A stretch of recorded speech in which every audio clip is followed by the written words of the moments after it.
Alors, chers candidats franchisés, bonjour. Alors, dans cette vidéo, nous allons voir comment fonctionne le droit d'entrée in fine.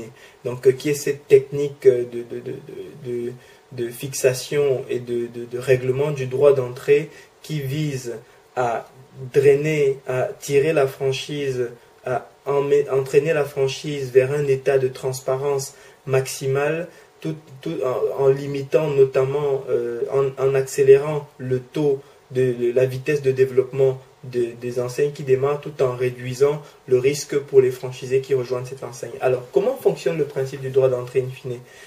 C'est un concept donc, que nous avons imaginé donc, pour pouvoir à la fois booster les franchiseurs qui démarrent et protéger les franchisés qui les rejoignent, en organisant, en étalant le versement du droit d'entrée au prorata de la récupération des capitaux propres.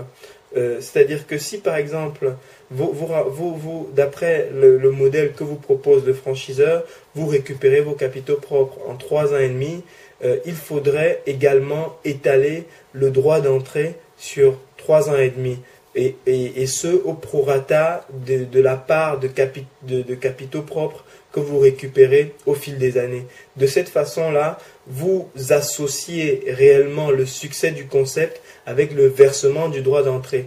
Et ce qui est tout à fait logique, puisque si le droit d'entrée rémunère la rentabilité du concept, et non pas la notoriété de l'enseigne, comme le pensent par erreur beaucoup de candidats franchisés, donc si le droit d'entrée est là pour rémunérer la rentabilité du concept, c'est au fur et à mesure que le concept est rentable que vous aussi vous devez payer le droit d'entrée.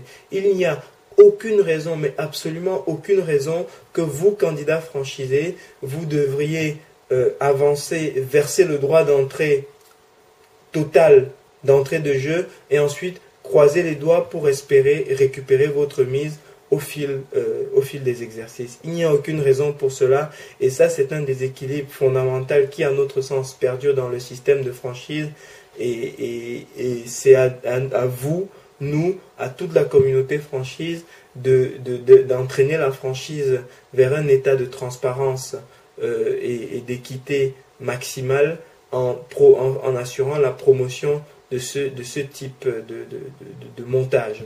Donc voilà, j'espère que cette explication vous a donné quelques outils supplémentaires pour implémenter ce type de stratégie afin de minimiser votre risque et je vous souhaite très bon succès pour votre projet.